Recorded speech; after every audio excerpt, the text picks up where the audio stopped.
Welcome back to our next video. Now we're going to talk about actually putting in that data into our worksheets. So this video is going to talk about entering data.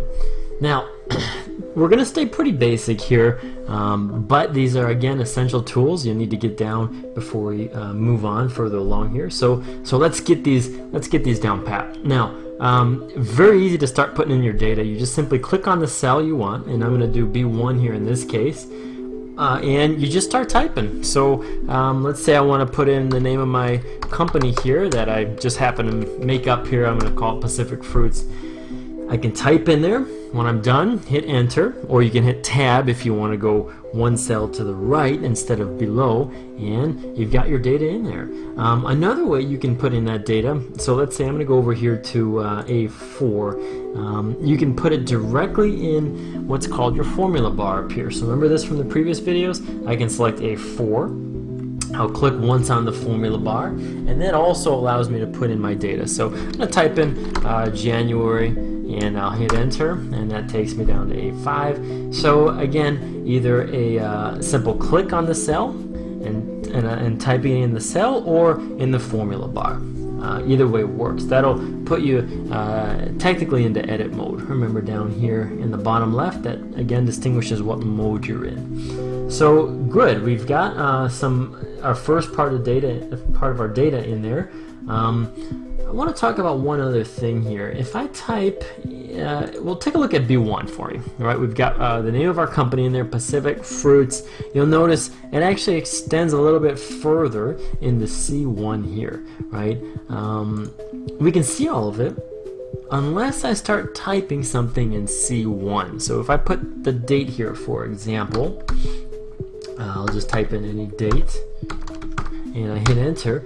Look what happens with B1, right? Whatever is not wholly contained in cell B1 gets cut off. That's because I've got something in C1 now.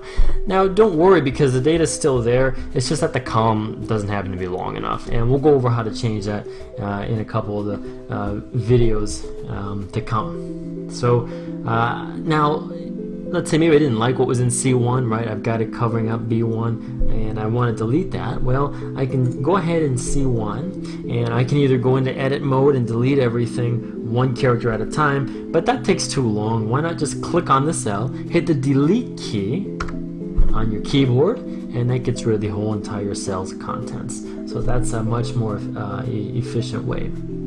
Okay, so I'm going to just continue on here and add a few more things in my worksheet here. So we've got the month in A4. Maybe I'll type in a header here in A3. I'll type in month. Maybe B3 I'll type in region, and B4 we'll type in region 1.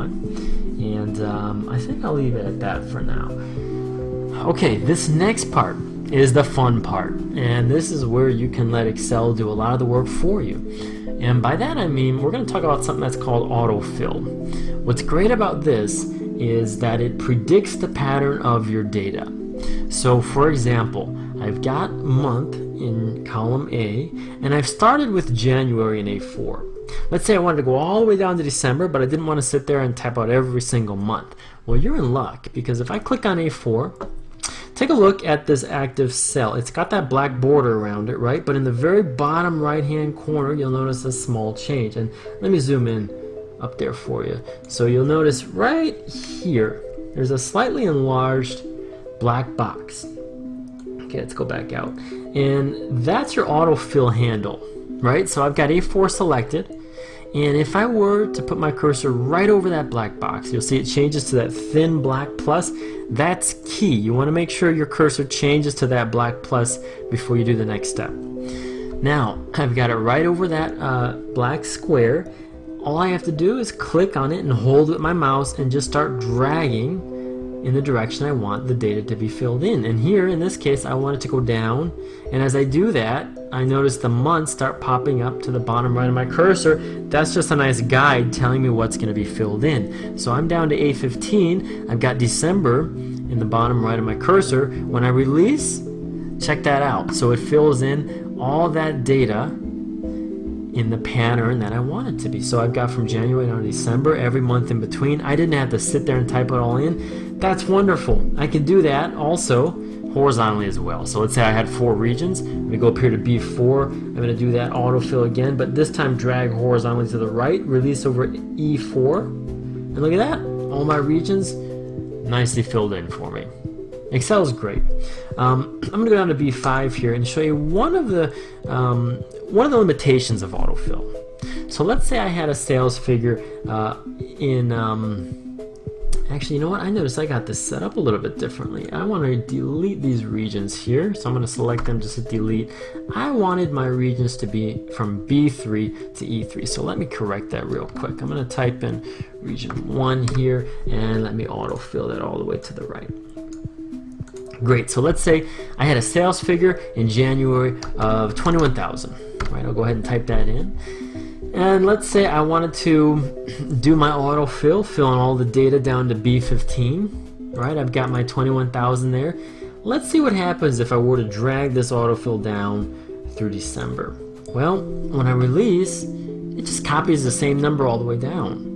And this may or may not be what you want, but the reason it's copying as opposed to changing any of your data and filling it in differently is because, again, remember, autofill predicts the pattern of your data. So if we don't have a set pattern here, right, Excel doesn't know in this case if we're going to be increasing to 22,000, if we're going to be decreasing to 20,000, if there is any pattern at all, and that's why it can't fill it in here. It doesn't know what to base this data on. So I'm going to go ahead and delete that data. Let me show you what we can do to fix this. So if I type in 21,000 in B4, maybe I have 22,000 in B5. Now I've got an established pattern. So what I can do is essentially select both B4 and B5, and there's our little friend there, that autofill handle. I'm going to go right on top of that, drag it down to B15, and when I release, look at that, it now increases by 1,000 because we've established that pattern from the get-go. So this is a fantastically powerful tool that you're going to want to remember in Excel. One of the major backbone features that it has to offer. So don't forget this autofill. We're going to be using it in a lot of upcoming videos.